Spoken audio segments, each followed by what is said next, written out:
आज हम लोग स्टार्ट करते हैं एप्लीकेशन ऑफ डेरिवेटिव्स, मतलब अवकलन के अनुप्रयोग। एप्लीकेशन ऑफ डेरिवेटिव्स या अवकलन के अनुप्रयोग, इसमें आपको चार चीजें पढ़नी है। पहली तो है एक दिशता, मोनोटोनिसिटी।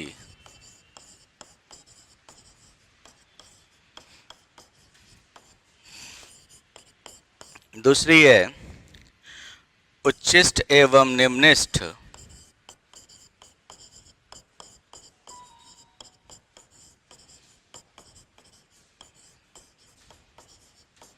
निम्निष्ठ, maxima and minima.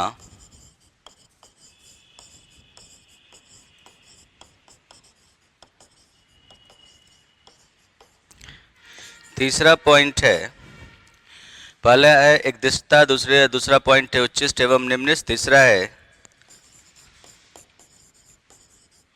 माध्यमान प्रमेय।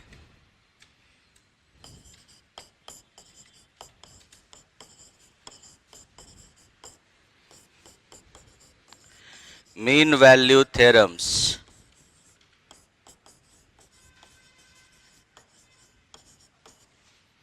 और चौथा है स्पर्श रेखा एवं अभिलंब,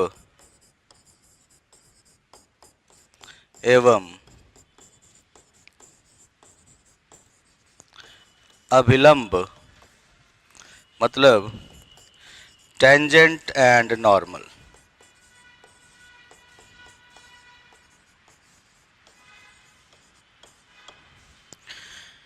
स्पर्श रेखा एवं अभिलंब, टेंजेंट एंड नॉर्मल। ठीक है, तो ये चार चीजें हमें इसमें देखनी है। तो एक एक करके हम लोग चारों चीजों को देखते हैं। हम लोग इन दोनों को, पहले और दूसरे पॉइंट को साथ साथ लेकर चलते हैं। तो हम लोग स्टार्ट करते हैं एक दिशता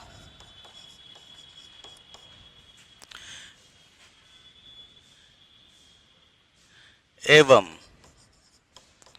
चरम मान। मोनोटोनिसिटी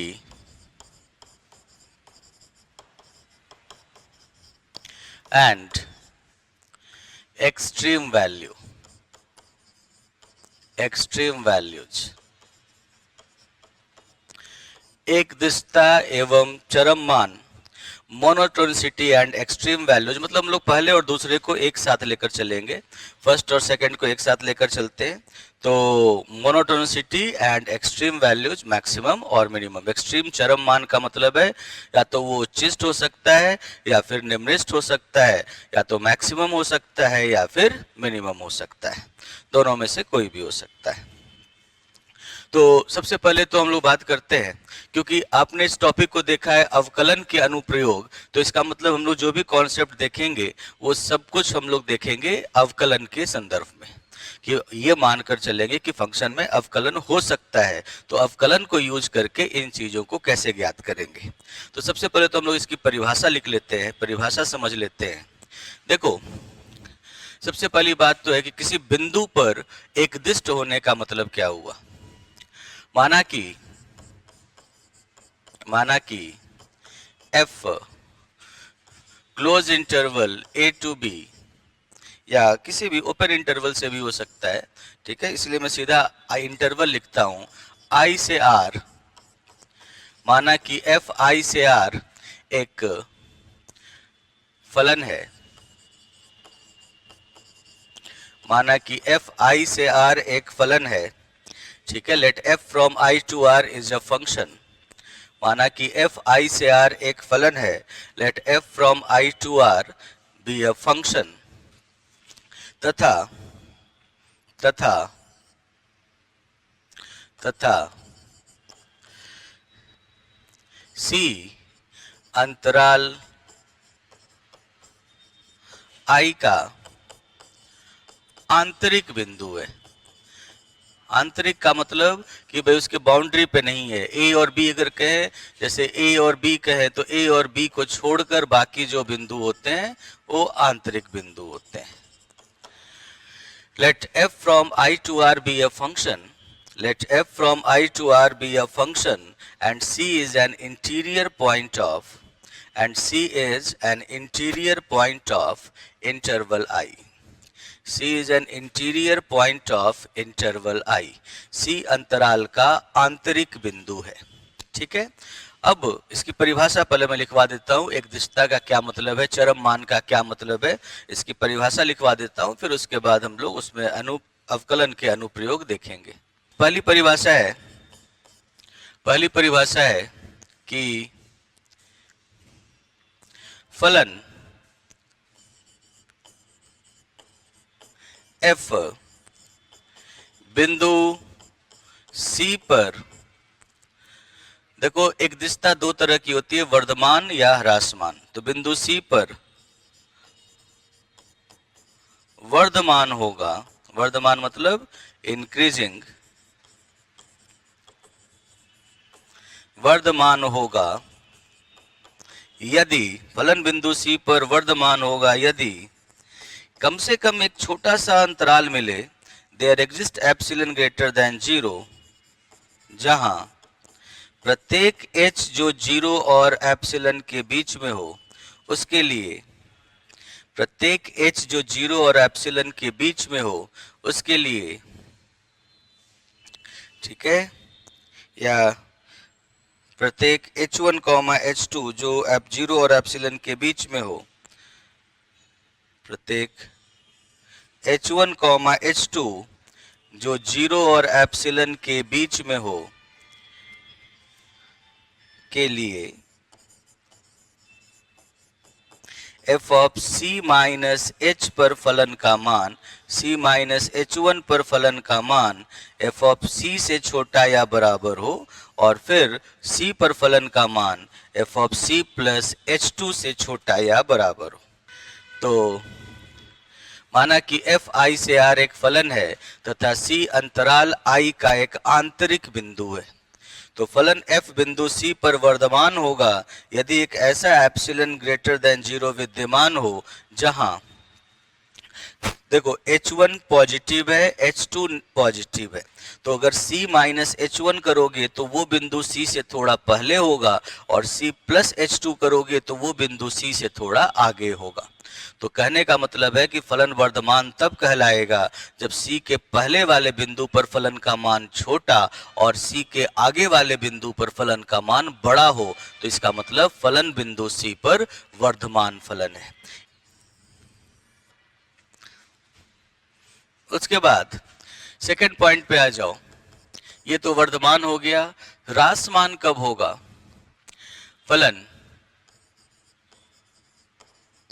f बिंदु C पर ह्रासमान मतलब डिक्रीजिंग होगा, डिक्रीजिंग होगा यदि सेम डेफिनेशन है, there exist epsilon greater than 0, जहां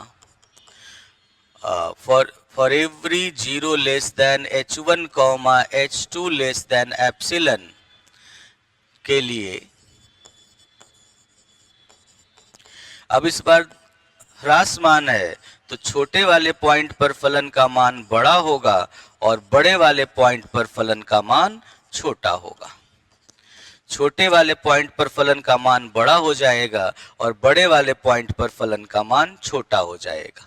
अगर ऐसा होता है तो इस प्रकार के फलन को हम लोग ह्रासमान फलन या डिक्रीजिंग फंक्शन कहते हैं। देखो c माइनस h1, h2 दोनों पॉजिटिव है, तो c में से कुछ पॉजिटिव घटाओगे तो c से छोटा हो जाएगा। तो छोटे वाले पॉइंट पर फलन का मान बड़ा है c पर फलन के मान से, और बड़े वाले पॉइंट पर फलन का मान छोटा है c पर फलन के मान से। तो हम लोग कहते हैं कि फलन बिंदु C पर ह्रासमान है। Function f is decreasing at point C. Function f is decreasing at point C if there exists epsilon greater than 0. if there exists epsilon greater than 0 such that for every h1 comma h2 lies between 0 and epsilon, such that for every h1 comma h2 lies between 0 and epsilon, f of c minus h1 greater than equal to f of c greater than equal to f of c plus h2. ठीक है. Third, फलन f बिंदु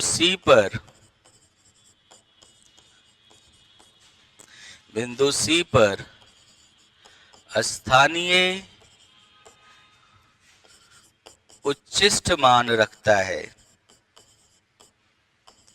स्थानीय उच्चिष्ट मान, local maximum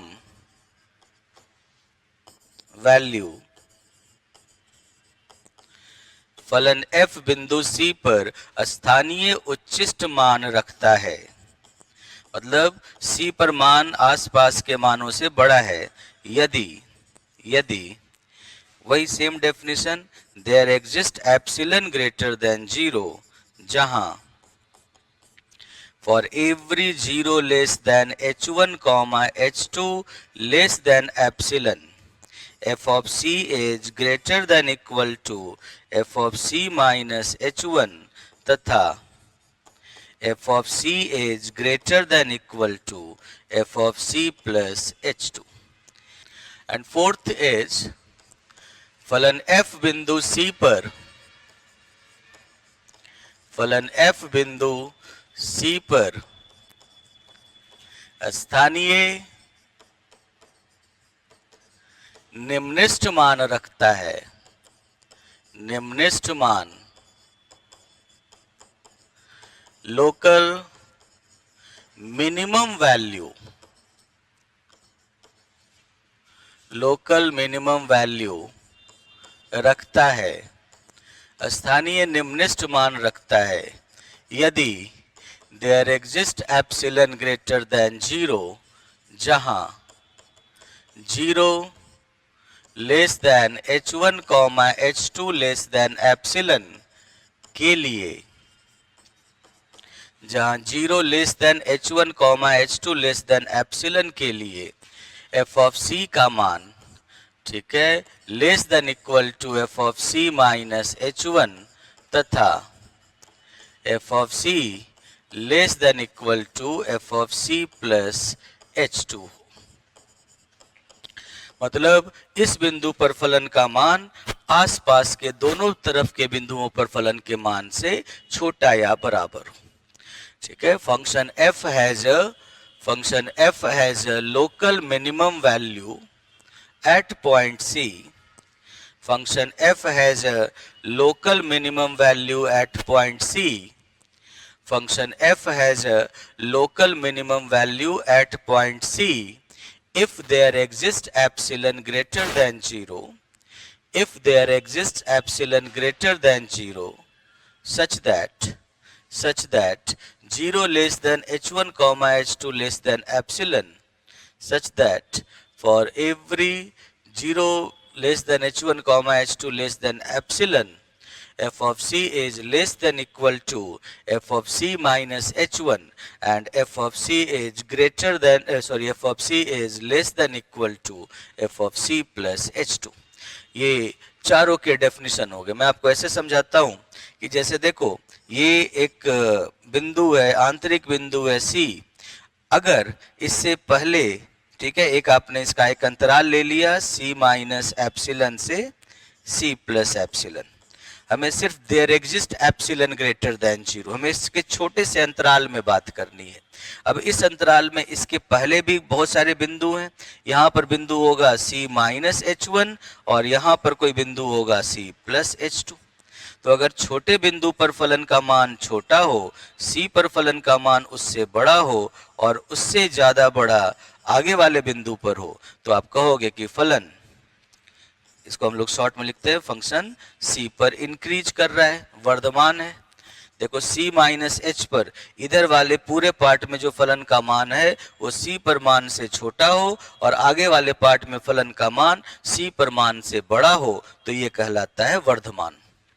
अगर अगर मान लो ये c है, ये इसका एक छोटा सा अंतराल है, ठीक है, c माइनस एप्सिलन से c प्लस एप्सिलन।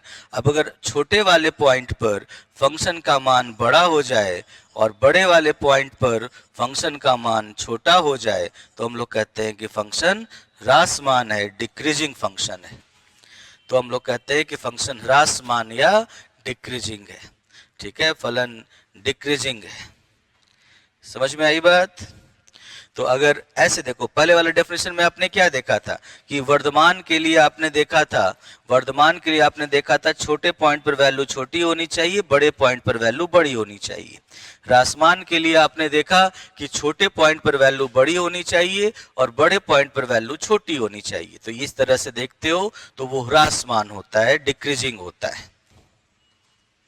अगले पॉइंट पे आ जाओ, तीसरे पॉइंट पे, कि अगर मान लो कभी ऐसा हो कि c पर फलन का मान ये हो जाए और आपने इसका एक छोटा सा अंतराल ले लिया c minus epsilon to c plus epsilon. अब इसमें इधर वाले पॉइंट पर भी फंक्शन की वैल्यू छोटी है और इधर वाले पॉइंट पर भी फंक्शन की वैल्यू छोटी है, तो c पर मान अपने आसपास के पॉइंट्स पर फलन के मान से ज्यादा बड़ी है, तो हम लोग कहते हैं कि c एक स्थानीय उच्चिष्ट बिंदु हो गया, लोकल मैक्सिमम पॉइंट, स्थानीय उच्चिष्ट बिंदु या लोकल मैक्सिमम पॉइंट। देख रहे हो सी पर मान जो है वो आसपास के बिंदुओं पर फलन के मान से ज्यादा बड़ा है, तो ये एक स्थानीय उच्चिष्ट बिंदु हो गया।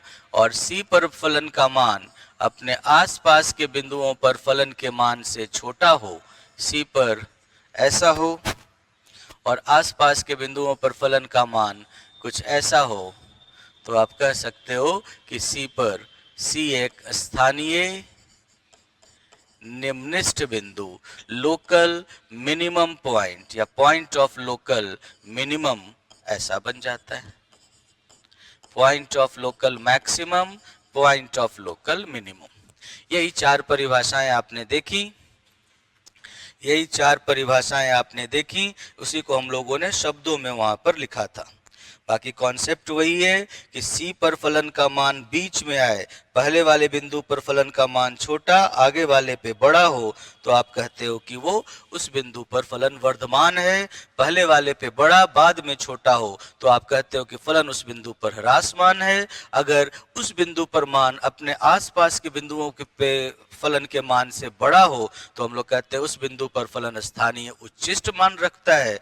और उस बिंदु पर फलन का मान अपने आसपास के बिंदुओं पर फलन के मान से छोटा हो, तो हम लोग कहते हैं कि फलन उस बिंदु पर स्थानीय निम्निष्ट मान रखता है। यही चार चीजें होती। समझ में आई बात? अब देखो, अभी तक जो आपने परिभाषाएं देखी हैं, इन सभी परिभाषाओं में इक्वलिटी भी आ रही है। देखो, equal to equal to equal to equal to, हर जगह इक्वल टू भी आ रहा है। कोई किसी भी परिभाषा में देखो, हर जगह इक्वल टू आ रहा है। तो अगर इक्वल टू हटा दो तो उसको हम लोग कहते हैं स्ट्रिक्टली या निरंतर, ठीक है, स्ट्रिक्टली या निरंतर। तो इसीलिए अगर स्ट्रिक्टली लिखना हो निरंतर वर्धमान फलन या निरंतर ह्रासमान, तो हम लोग ऐसे लिखते हैं कि फलन f बिंदु C पर निरंतर वर्धमान होगा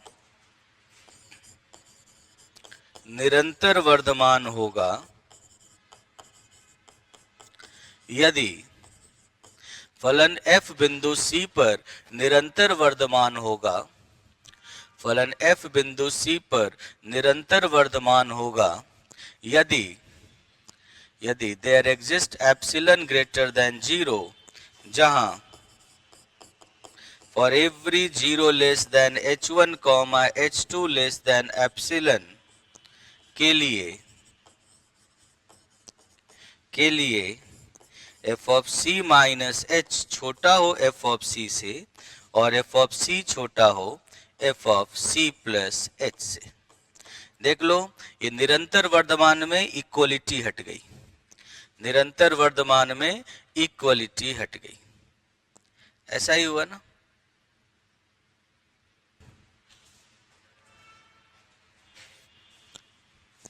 तो इस तरीके से देख सकते हो कि अगर फलन f बिंदु C पर अगर स्ट्रिक्टली इंक्रीजिंग हो तब तो ये कहलाता है कि f of c minus H is strictly less than f of c और strictly less than f of c plus h2। और अगर c के पहले वाले पॉइंट पर और c के बाद वाले पॉइंट पर फंक्शन की वैल्यू चाहे जो भी है, उन वैल्यूज को हम लोग आपस में कंपेयर नहीं करते, उन वैल्यूज को हम लोग c पर वैल्यू से कंपेयर करते हैं कि c पर वैल्यू उन दोनों से बड़ी है या c पर वैल्यू उन दोनों से छोटी है। उसके अनुसार आप बोल सकते हो कि c पर वो स्थानीय उच्चिष्ट होगा या c पर वो स्थानीय निम्निष्ठ होगा। उन दोनों वैल्यूज को मान लो c माइनस एच पर भी 5 आ गया, c प्लस h2 पर भी 5 आ गया, लेकिन c पर 4 है, तो आप कहोगे कि फलन बिंदु c पर स्थानीय निम्निष्ठ मान रखता है। और अगर c पर भी 5 आ गया, c माइनस एच पर h1 पर भी 5 आ गया, c प्लस h2 पर भी 5 आ गया और c पर मान 7 आ गया, तो आप कहोगे कि फलन बिंदु c पर स्थानीय उच्चिष्ट मान रखता है। ठीक है, सो तीनों पर सेम आए, अगर तीनों पर सेम आए मतलब वो फलन एक अचर फलन हो उस अंतराल में, तभी तीनों पर सेम आएगा। और अगर तीनों पर सेम आए, ठीक है, तो तीनों पर का मतलब 3 बिंदु नहीं लेने होते, यहाँ पर कोई भी h1 h2 हो सकता है, तो इसलिए आसपास की इस अंतराल में कोई भी बिंदु, इधर भी कोई भी बिंदु। तो अगर किसी बिंदु पर और उसके प्रतिवेश के प्रत्येक बिंदु पर फलन का मान सेम आए, बराबर आए, तो इक्वलिटी के लिए आप देख सकते हो, इक्वलिटी के लिए वो इसको भी संतुष्ट करेगा, क्योंकि बराबर आएगा तो लेस देन इक्वल टू भी होगा ही, बराबर आएगा तो ग्रेटर देन इक्वल टू भी होगा, बराबर आएगा तो ये कंडीशन भी संतुष्ट होगा, बराबर आएगा तो ये कंडीशन भी संतुष्ट होगा। इसीलिए अगर फलन उसके अंतराल में, c के अंतराल में, प्रतिवेश में अचर हो गया, तो फलन c पर वर्धमान भी कहलाएगा, ह्रासमान भी कहलाएगा, स्थानीय उच्चिष्ट मान भी रखेगा और स्थानीय निम्निष्ठ मान भी रखेगा। चारों चीजों को संतुष्ट करता है, चारों परिभाषाओं को संतुष्ट करता है, तो ये सारी चीजें रखेगा। लेकिन ये कभी भी निरंतर वर्धमान नहीं होगा या निरंतर ह्रासमान नहीं होगा, क्योंकि तीनों पर बराबर मान रखेगा तो ये स्ट्रिक्टली लेस देन वाले कंडीशन को संतुष्ट नहीं कर पाएगा और निरंतर वर्धमान या निरंतर ह्रासमान नहीं होगा। ठीक है, ये समझ गए, निरंतर वर्धमान होगा। और छठा, फलन f बिंदु c पर निरंतर ह्रासमान होगा, निरंतर ह्रासमान होगा।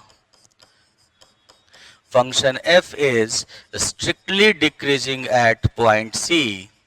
Function f is strictly decreasing at point c. Function f is strictly decreasing at point c if for every epsilon greater than 0, sorry, यदि there exist epsilon greater than 0, कम से कम एक ऐसा प्रतिवेश मिले जहां for every 0 less than h1, h2 less than epsilon, जहां प्रत्येक h1, h2 जो 0 और एप्सिलन में के बीच में हो, उसके लिए f of c minus h पर फलन का मान बड़ा हो f ऑफ c से और f ऑफ c पर फलन का मान बड़ा हो f of c plus h या h1 और h2। अगर ऐसा हो तो आप कहते हो कि फलन उस बिंदु पर स्थानीय निरंतर ह्रासमान होगा, क्योंकि देख रहे हो पहले वाले पॉइंट पर स्ट्रिक्टली ग्रेटर देन c से है और c से ज्यादा बड़ा c प्लस h2 पर है, c पर इससे बड़ा है। तो जैसे देख रहा है ना आपको, पिछले वाले में देखो कि भाई ये C हो गया, C माइनस एच पर ज्यादा बड़ा है C से और C प्लस एच पर छोटा है C से, तो ये स्ट्रिक्टली डिक्रीजिंग या कहलाता है निरंतर ह्रासमान। फलन बिंदु C पर निरंतर ह्रासमान फलन है। समझ में आई बात? फलन बिंदु C पर निरंतर ह्रासमान फलन है। क्लियर है? फलन बिंदु C पर निरंतर ह्रासमान फलन है। तो ये तो इनकी परिभाषा हो गई। स्थानीय उच्छिष्ट, स्थानीय लोकल वर्ड क्यों आ रहा है, स्थानीय क्यों आ रहा है? क्योंकि C और उसके एक छोटे से प्रतिवेश में हम लोग बातें कर रहे हैं, इन जनरल बातें नहीं कर रहे हैं। ओके, अब आप देखो बच्चों, ये तो आपने देख लिया कि क्या हो रहा है यहाँ पे, ये इनकी परिभाषाएं हो गई। अब हम लोग अनुप्रयोग देखते हैं अवकलन का इसमें, कि अवकलन को कैसे यूज करते हैं। तो यदि माना कि f बिंदु f i से r एक फलन है जो C पर अवकलनीय है। C कोई बिंदु है, उसके अंदर का आंतरिक बिंदु है जो C पर अवकलनीय है। Let f from I to R be a function. Let f from I to R be a function which is differentiable at C. Let f from I to R be a function which is differentiable at C. माना कि f i से r एक फलन है जो C पर अवकलनीय है। Let f from I to R be a function which is differentiable at C. ठीक है? इसीलिए अच्छा, यदि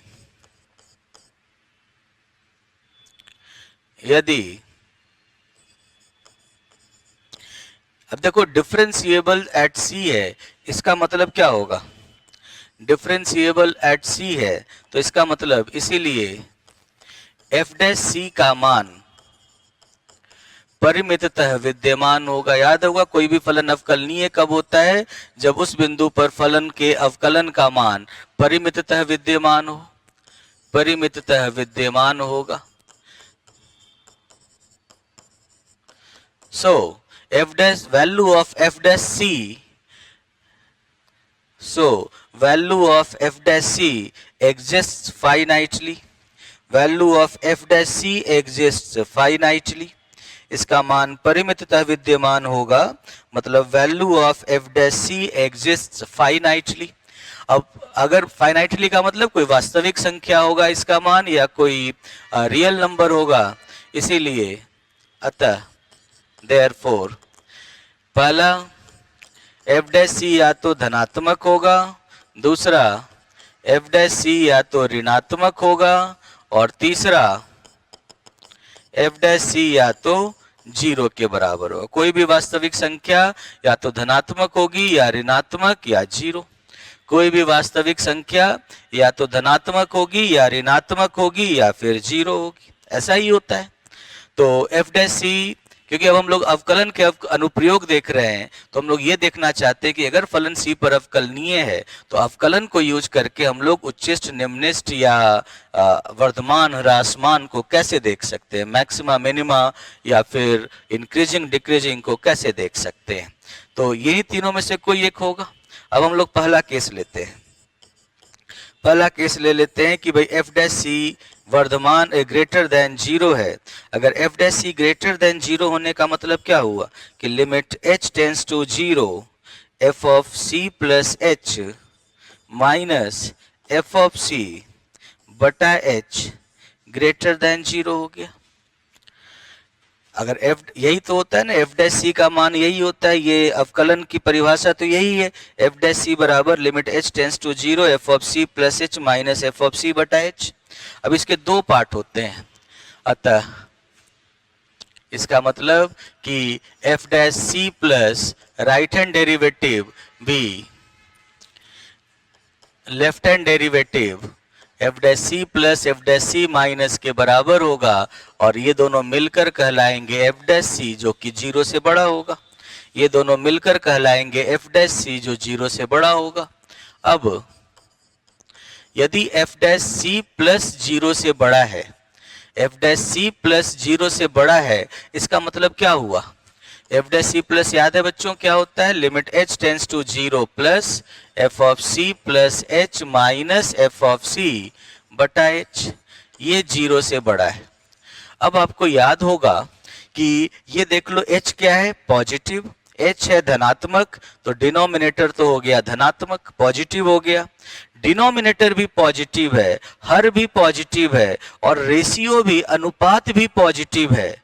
ठीक है, अनुपात भी पॉजिटिव है और हर भी पॉजिटिव है, तो अंश क्या होगा? वो भी पॉजिटिव होगा, क्योंकि अगर रेशियो पॉजिटिव आ रहा है और डिनोमिनेटर पॉजिटिव है तो न्यूमरेटर भी तो पॉजिटिव ही होगा ना, क्योंकि अगर न्यूमरेटर 0 हुआ तो रेशियो 0 आएगा और न्यूमरेटर नेगेटिव हुआ तो नेगेटिव अपॉन पॉजिटिव तो फिर वो नेगेटिव आता। लेकिन रेशियो पॉजिटिव आ रहा है, इसका मतलब ये हुआ कि F of C plus h minus F of c is greater than 0 और इसका मतलब f of C plus h is greater than f of c. इसी प्रकार similarly f dash c minus भी पॉजिटिव है, क्योंकि दोनों अवकलनीय है तो दोनों बराबर होंगे और दिया हुआ है कि पॉजिटिव है, दिया हुआ है कि पॉजिटिव है। इसी प्रकार एफ डैश सी माइनस भी पॉजिटिव है और एफ डैश सी माइनस क्या होता है? Limit h tends to 0 plus f of C minus H minus F of c बटा माइनस एच, यही होता है और ये भी पॉजिटिव है। अब इस बार देखो h तो पॉजिटिव है तो माइनस एच नेगेटिव हो गया। अब हर नेगेटिव है, डिनोमिनेटर नेगेटिव है और रेशियो पॉजिटिव है, इसका मतलब न्यूमरेटर को भी नेगेटिव होना पड़ेगा, अंश को भी नेगेटिव होना पड़ेगा। इसका मतलब कि F of C minus H minus F of C less than 0 होगा और यहां से आप कह सकते हो कि F of C minus h f of c से छोटा होगा। F of C minus h f of c से छोटा है और f of C plus H से छोटा है, तो इसलिए आप कह सकते हो कि फलन बिंदु सी पर ह्रास वर्धमान होगा। c माइनस एच छोटा है, छोटे पॉइंट पर फंक्शन की वैल्यू छोटी और बड़े पॉइंट पर फंक्शन की वैल्यू बड़ी है, इसका मतलब फंक्शन उस बिंदु पर फलन वर्धमान होगा। स्ट्रिक्टली लेस देन है, इसका मतलब निरंतर वर्धमान होगा।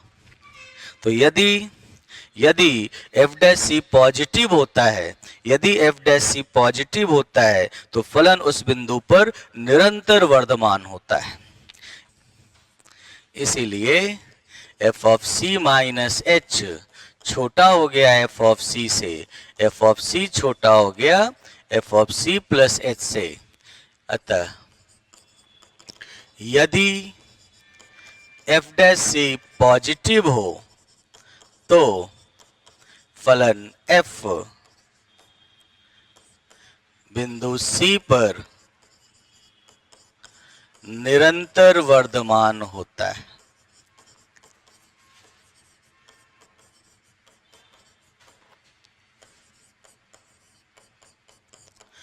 फलन f बिंदु C पर निरंतर वर्धमान होगा।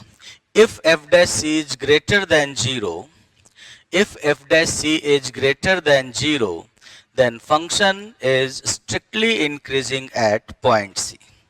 Then function is strictly increasing at point C. If f dash c is greater than 0, then function is strictly increasing at point C. Okay? Then function is strictly increasing at point C.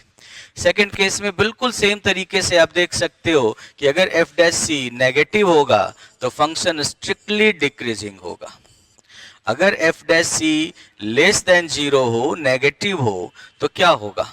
इसका मतलब ये हो गया कि limit h tends to 0 plus, ठीक है, या सीधा सीधा लिख देता हूं कि इसका मतलब ये हुआ क्योंकि अवकलनीय फलन है तो f डैश c प्लस बराबर एफ डैश सी माइनस, ये दोनों ही नेगेटिव होंगे, है ना, क्योंकि एफ डैश सी तभी मिल पाता है जब राइट हैंड डेरिवेटिव और लेफ्ट हैंड डेरिवेटिव आपस में बराबर हो।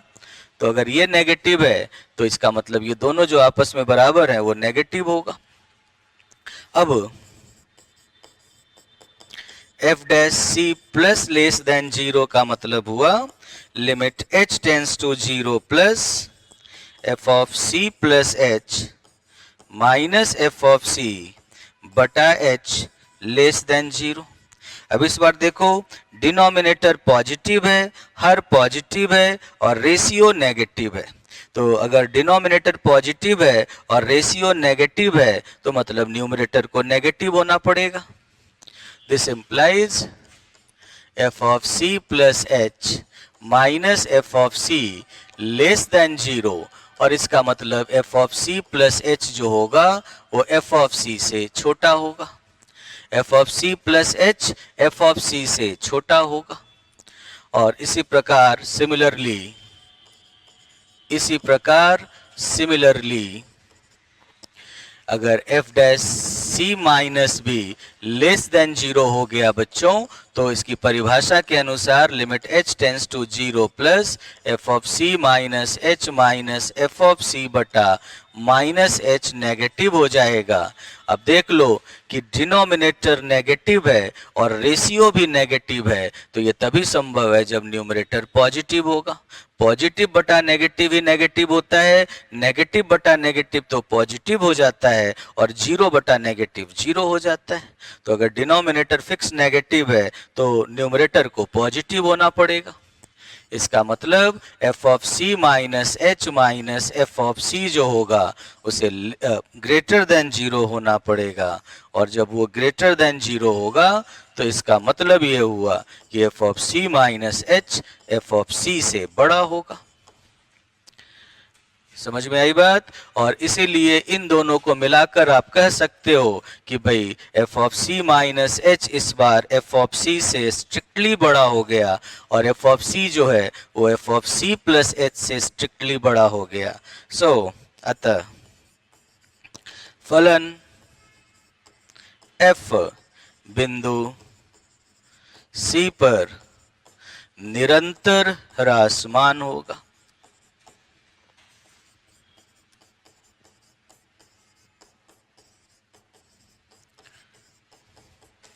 So function f is strictly decreasing at point C. So function f is strictly decreasing at point C. अब आ जाओ, तो आपने देखा बच्चों कि अगर एफ डैश सी पॉजिटिव है या एफ डैश सी नेगेटिव है तो फंक्शन या तो निरंतर, पॉजिटिव होने पे फंक्शन निरंतर वर्धमान होगा और नेगेटिव होने पर फंक्शन निरंतर ह्रासमान होगा। लेकिन जीरो होने पर आप कुछ नहीं कर सकते। यदि तीसरा केस देखो, यदि एफ डैश सी बराबर जीरो हो तो यदि एफ डैश सी बराबर जीरो हो तो क्या होता है? पॉजिटिव हो तो अगर अवकलनीय है तो कुछ ना कुछ तो मान होगा उसका, कोई ना कोई वास्तविक संख्या उसका मान होगा। तो अगर धनात्मक हो गया तो निरंतर वर्धमान होगा, ऋणात्मक हो गया तो निरंतर ह्रासमान होगा, स्ट्रिक्टली इंक्रीजिंग होगा, स्ट्रिक्टली डिक्रीजिंग होगा। लेकिन अगर जीरो हो गया तो क्या होगा? अगर अवकलन का मान उस बिंदु पर जीरो हो गया तो हम लोगों को क्या करना होता है उस केस में कि उस बिंदु के प्रतिवेश में इसके मान को देखना होता है। तो उस बिंदु के प्रतिवेश में आप देखो, मान लो पहला केस कि C पर मान तो जीरो है, एफ डैश सी बराबर जीरो है, लेकिन उसके प्रतिवेश में, छोटे से प्रतिवेश में यदि एफ डैश का मान पॉजिटिव है और इस साइड भी पॉजिटिव है तो फलन C पर निरंतर वर्धमान होगा।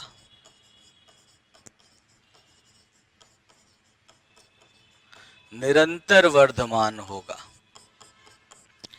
ठीक है। Then function is strictly increasing at point C। भले उसका अवकलन उस बिंदु पर 0 हो गया, लेकिन दोनों तरफ अगर उसका अवकलन धनात्मक है तो फंक्शन उस पॉइंट पर स्ट्रिक्टली इंक्रीजिंग होगा, निरंतर वर्धमान होगा। ठीक है, उदाहरण के लिए आप देख सकते हो एफ एक्स बराबर एक्स क्यूब। एफ एक्स बराबर एक्स क्यूब एक फलन होता है जो निरंतर वर्धमान फलन होता है। निरंतर वर्धमान होता है क्योंकि आगे वाले पॉइंट पर फलन का मान बड़ा और पीछे वाले पॉइंट पर फलन का मान छोटा होता है। 0 पर फलन का मान 0 होता है, तो इसीलिए निरंतर वर्धमान फलन है। और आप देख सकते हो कि चूंकि एफ एक्स बराबर एक्स क्यूब है, तो एफ डैश एक्स बराबर 3x स्क्वायर 0 कब होता है? जब x बराबर 0। तो 0 पर देख लो, 0 से पहले फलन का मान छोटा है। 0 से पहले क्या होगा? 0 से पहले ये 0 पर फलन का मान 0 है। 0 से पहले अगर माइनस h लेते हो तो माइनस h पर फलन का मान माइनस h क्यूब है, और इधर फलन का मान h पर फलन का मान h क्यूब है। तो देख सकते हो माइनस h क्यूब से छोटा होता है, माइनस h क्यूब 0 से छोटा और 0 h क्यूब से छोटा। तो फलन इस बिंदु पर निरंतर वर्धमान है। और आप देख सकते हो ऐसा क्यों? क्योंकि 0 पर तो एफ डैश सी का मान एफ डैश 0 का मान 0 है, लेकिन 0 के आगे भी 3x स्क्वायर तो कभी नेगेटिव नहीं हो सकता ना। 3x स्क्वायर तो हमेशा पॉजिटिव होता है, तो 0 के आगे भी फंक्शन पॉजिटिव है, 0 से पहले भी फंक्शन एफ डैश पॉजिटिव है। तो एफ डैश देख लो, 3x स्क्वायर इसके पहले भी पॉजिटिव है, बाद में भी पॉजिटिव है। और आप देख सकते हो कि अगर ऐसा होता है तो फलन बिंदु 0 पर भी निरंतर वर्धमान है। Function f is strictly increasing at point C. Function f is strictly increasing at point C. फलन f बिंदु c पर निरंतर वर्धमान है।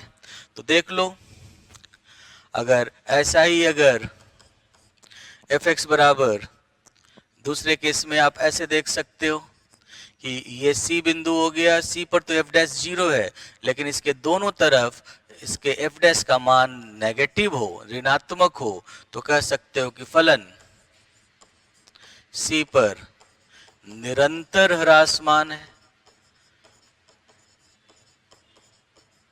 निरंतर ह्रासमान है। Function f is strictly decreasing at point C. Function f is strictly decreasing at point C. बिल्कुल वैसा ही है जैसा पिछला है। इस बार एफ एक्स बराबर माइनस एक्स क्यूब ले लो, तो आप एफ एक्स बराबर माइनस एक्स क्यूब ले लोगे तो ये ऊपर चला जाएगा, ये नीचे आ जाएगा। और सेम रीजन, तो दोनों तरफ अगर नेगेटिव होगा तो आप देख सकते हो, फॉर एग्जाम्पल एफ एक्स बराबर माइनस एक्स क्यूब, इसमें आप चेक कर सकते हो x बराबर 0 पर निरंतर ह्रासमान है, लेकिन x बराबर 0 पर एफ डैश का मान 0 है।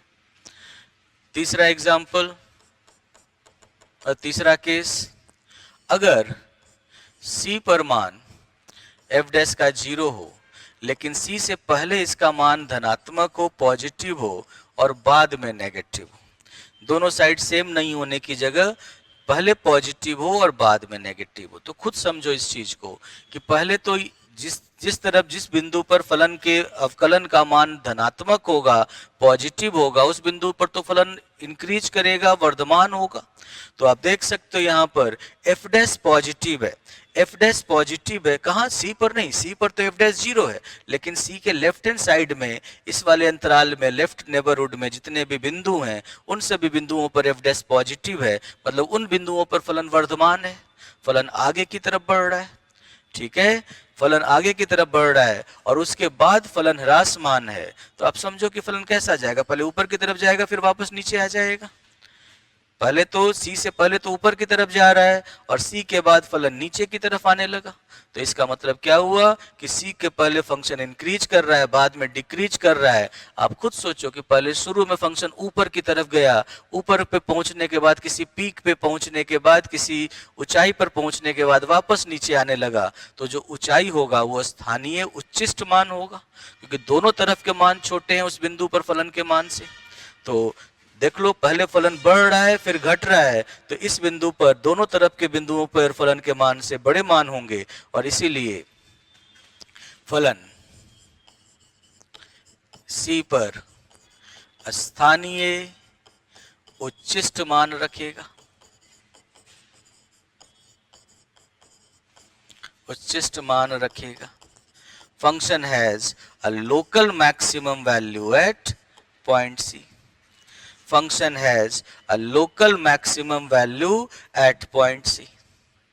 तो हम लोग साइन स्कीम बनाते हैं उस बिंदु के नेबरहुड में एफ डैश का, और देखते हैं कि दोनों साइड साइन पॉजिटिव है या दोनों साइन नेगेटिव है, या दोनों साइड में से एक साइड पहले पॉजिटिव बाद में नेगेटिव है, या फिर चौथे केस में एफ डैश में आप देख सकते हो कि सी पर तो एफ डैश का मान 0 है, और अगर पहले नेगेटिव और बाद में पॉजिटिव हो गया तो इसका मतलब पहले फलन ह्रासमान होगा और बाद में फलन वर्धमान होगा।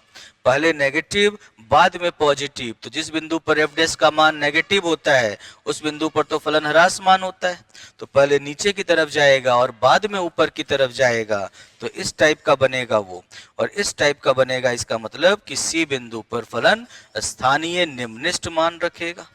फलन सी पर स्थानीय निम्निष्ठ मान रखता है या रखेगा, निम्निष्ठ मान रखेगा।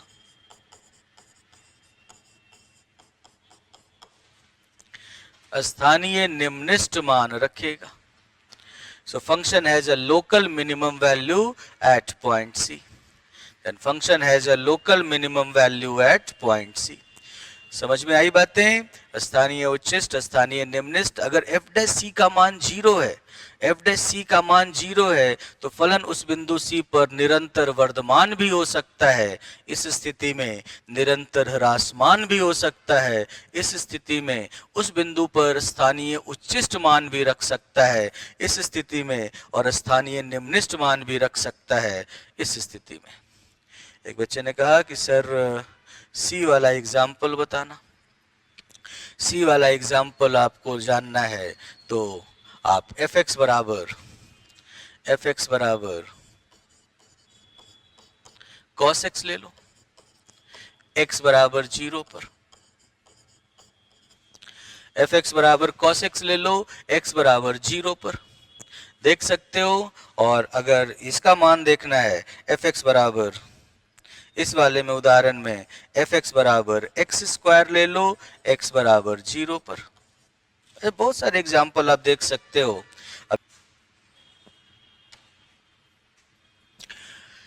अब जैसे आप देख सकते हो कि फॉर एग्जाम्पल उदाहरण के लिए आपने लिखा है एफ एक्स बराबर कॉस एक्स,